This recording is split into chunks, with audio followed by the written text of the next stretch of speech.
college life, first day of school, tapos walang school. Like, like it's not going.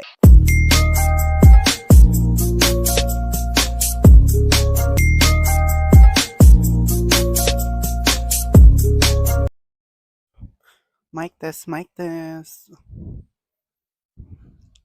Hoy! Welcome naman sa'yo dyan. You're watching the first episode of my podcast called Let's Talk About. Yeah, you're watching the first episode of my podcast called Let's Talk About. Ngayon, hindi naman siya super episode. Wala pa siya masyadong content, pero may pag-uusapan tayo today. Pero ang pag-uusapan natin ay, bakit podcast? Why podcast? Sa dami-dami na pwedeng i-content, bakit podcast kaya yung napili ko? So, ayun lang naman yung pag-uusapan natin. Then, kung bakit podcast yung napili kong content and hindi vlogging like other I'm a woman of influencers standard. do. Like, bakit? 'Di ba? So, ayun. So, let's start nung first day of school. Nung first day of school kasi, naisip ko nang gumawa ng vlogging. Like, first day of school, get ready with me, first day of school, college life, mga ganong content. Trinay ko naman gumawa ng vlogging. Nakapag-gumawa naman ako ng intro, nakapag-video naman ako ng, kunwari gigising ako sa umaga, mga gano'n. Triny ko yon. So ayun, na-try ko siya. Pero pagdating ko sa school, nakalimutan ko nagba-vlog pala ako. Nakalimutan ko na may purpose pala ako na dapat gawin, which is yung video. Pero nakalimutan ko, siguro na-overwhelm or na-excite ako kasi makikita ko na ulit yung mga college friends ko kasi nagbakasyon kami over more like 2 months, gano'n. So nakita ko sila. Nakalimutan ko nagvi-video ako. So naalala ko na lang siya nung nasa gate na kami, nung nasa labas na kami ng gate. So, nakalimutan ko siya. So, hindi ko na video kasi 'di ba, college life, first day of school, tapos walang school. Like, like it's not going. So, hindi ko na siya tinuloy. So, after that, kauwi ko, nag-isip ako ng pwedeng i-content. Other, other content na hindi muna vlogging. So, pwede pa tayo mag-isip ng ibang content. Actually, I list all down the things that I want to do in this channel. Yung una ko talaga is dance cover. Nakagawa na ako ng dance cover. I already posted in this channel. Pangalawa is yung music video or song cover na ginawa ko na din, na na-post na rin sa channel na to. So, ano pa ba? Ano pa ba yung pwede? So, nag-search ako ng mga pwedeng i-content, ganyan, hanggang sa napadpad ako sa Google Drive. Google Drive, kung saan ko nakita yung project ko nung first year ata, yun. Tapos yung title niya, Introduce Yourself.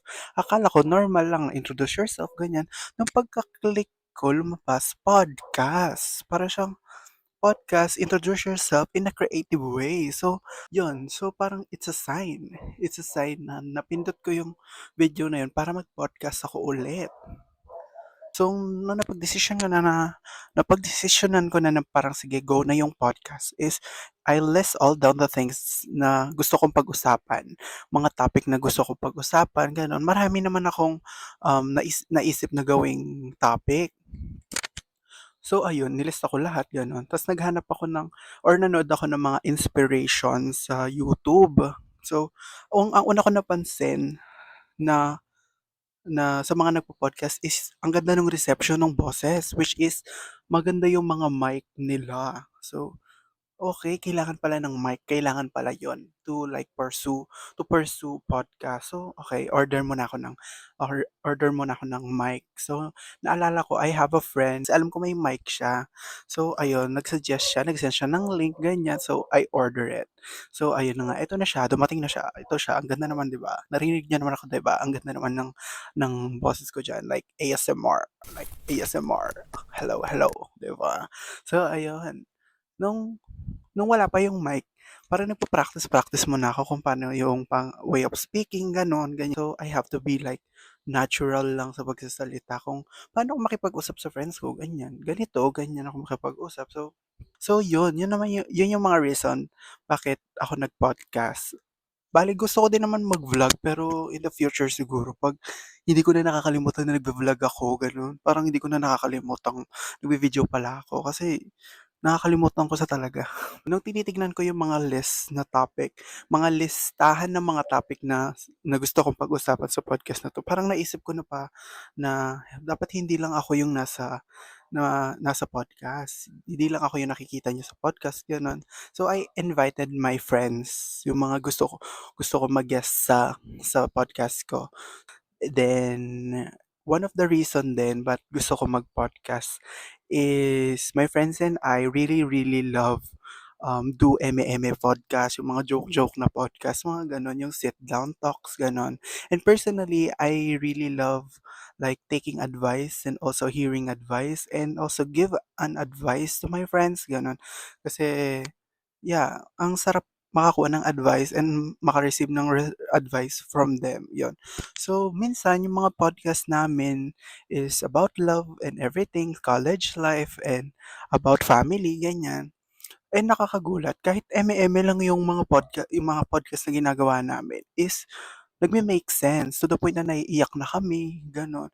Kasi nagme-make sense lahat yung mga sinasabi namin sa isa't isa. So, ayun, wala lang gusto mag-pursue na ilagay siya sa social media platforms like YouTube. Sabi ko, "Sige, ako na, give ko na 'to sa inyo, sige mag-podcast tayo." So ayun, baka i-guest ko rin sila in the future, eh, hindi lang baka, talagang igi-guest ko sila para hindi lang ako yung nakikita niyo, ASMR gano'n.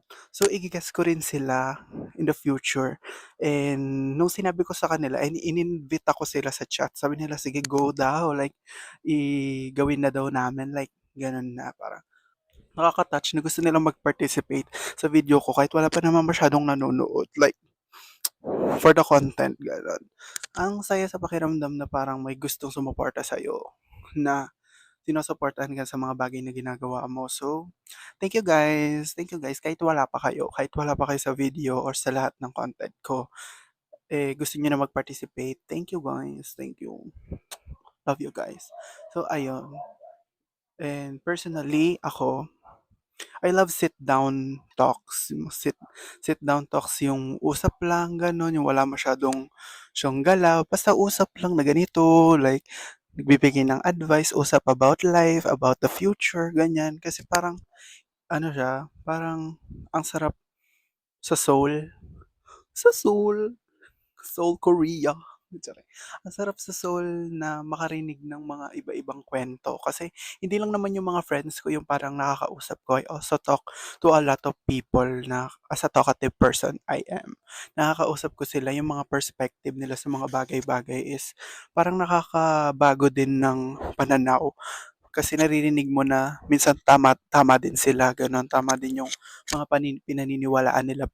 But at the same time, I don't judge them kasi yun sila, yun yung paniniwala nila. So nakaka-amaze din na nakakausap ko sila sa iba-iba nilang perspective in life. So yeah, kaya siguro rin maganda i-pursue 'tong podcast na 'to kasi yun nga, talkative nga ako. Minsan nonsense yung mga pinagsasabi ko, pero may laman naman siya. Yung mga serious moment din naman ako. Pero pero hindi lang puro laugh, laugh, laugh, mga tawa-tawa, ha, ha, ha, mga gano'n. I also give like the essence of being, so ayun, bago mag-end ang podcast na ito is I just wanna say thank you dun sa gumawa ng intro na 'to, which is Katie, by the way, my, supportive friend. My supportive friend daw. May supportive friend na gumawa ng intro at nag-isip nung "Let's Talk About" na title ng podcast na 'to. And I just, wanna say thank you to my friends na parang, excited din for me to create this platform for them. Parang na-excited sila for me na gumawa ng podcast kasi hindi lang 'to para sa akin na gusto mag-talk, gano'n. Gusto rin mag-talk, gano'n, mag-share para after graduation or after college, mapapanood nila ulit yung mga sarili namin na nagto-talk about sa mga ganitong bagay. So, thank you guys for supporting me in this YouTube channel. Thank you for watching this video, and if gusto niyo ba makakita ng mga content na ganito na para namang ganito, mag-subscribe ka. And kung nagustuhan mo naman 'tong mga video na 'to, i-like mo ang video na ito, 'di ba, sis? So gano'n. Thank you guys for watching this video. See you to another podcast. Yeah.